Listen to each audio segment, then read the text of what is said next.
Ivadika lafim-baovao hafa isika eo amin'ny sehatry ny fandraharana kosa ny fampiarana ny politikam-panjakana eo amin'ny resaka trano fonenana no antom-pisian'ny Analogh na ny antsoina hoe Agence nationale d'appui au logement et à l'habitat. Anisan'ny politikany BOA Madagasikara ihany koa moa ny fampiroboroboana ny trano fonenana ka dia misy ary ny fiaraha-miasa eo amin'ny tonta. Manohitra ny ezaka tao ho fampananana trano sy ho fanatsarana ny trano fonenana ny Analogh na ny Agence nationale d'appui au logement et à l'habitat. Mba anatrarana ny tanjona dia misy ny fiaraha-miasa akaiky amin'ny banky BOA Madagasikara ary vita sy ny omaly ny fifanaraha-piaraha-miasa teo amin'ny tale général ny BOA Madagasikara sy ny tale général ny Analogh.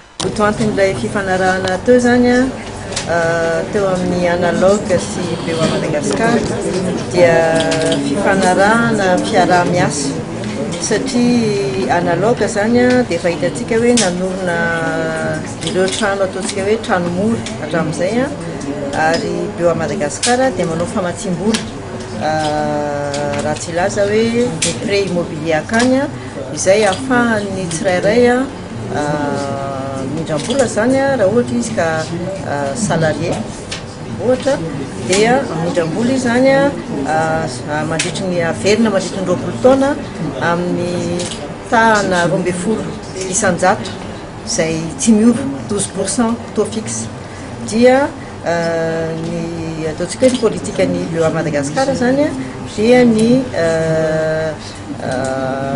ifantoka tanteraka amin'io sikajina tsena io zany amin'ny fampiroboroboana ny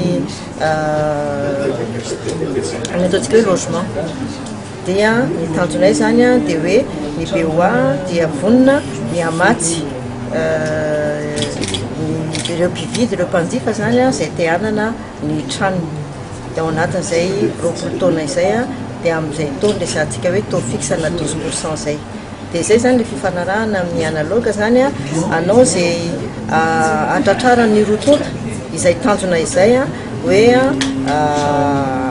anao izay anorenana izay faran'izay betsaka indrindra mba ahafahan'ny mpanjifa zany misafidy. Dia ny teo voalaza teo moa zany hoe misy le ataontsika hoe logement économique misy le ataontsika hoe logement social. Io moa zany dia arakaraky ny fahefa-mifidy ny tsirairay satria izay ihany koa mametra an'ilay izy dia misy ihany koa zany izay ambonin'izay ataontsika hoe gamme ambonin'izay. Raha ny fanamariana izay noentiny tale général ny Analogh dia trano-panjakana miisa 900 no vinavinaina ahorina amin'ity taona ity. Ny rôle ny BOA ao anatin'ilay izy dia fanampiana ny fanjakana ihany amin'ny alalan'ny Analogh ka izay trano rehetrarehetra vokatra ny Analogh ao anatin'izay projet ataony eo dia bénéficien'izay crédit ataon'ny BOA zay dolidoly. Ny projet betsaka ny voalazako aminareo tao hoe 900 ny vinavina ho ataon'ny fanjakana amin'ny heriny manokana fa misy ihany koa ireo trano izay iarahana amina partenaire valvelany nefa tena akaiky moa amin'izao fotoana izao ohatra Turquie fa misy 2000 logements prévu manomboka miditra koa zareo sinoa fanzahatra tokony marina dia amin'izao fiverenantsika amin'ilay retour à l'ordre constitutionnel zao zany dia misokatra dolidoly le fiaraha-miasa na multilatéral na bilatéral. Multilatéral tiako lazaina moa dia ireo iraisam-pirenena ohatran'ny hoe UN Habitat na Banque mondiale na ny FMI na ny BEI. Ny bilatéral indray dia efa le voalazako aminareo tao misy ireo firenena izay tonga dia manampy antsika zany amin'ny fanaovana an'ireo trano ireo.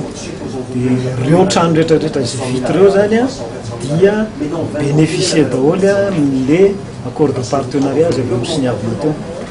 Ny fifanaraha-piaraha-miasa iray hafa izay nosiniavina dia miantefa amin'ny mpiasan'ny Analogh izay ahazo tombotsoa manokana amin'ireo tolotra fampindramam-bola eo anivon'ny BOA.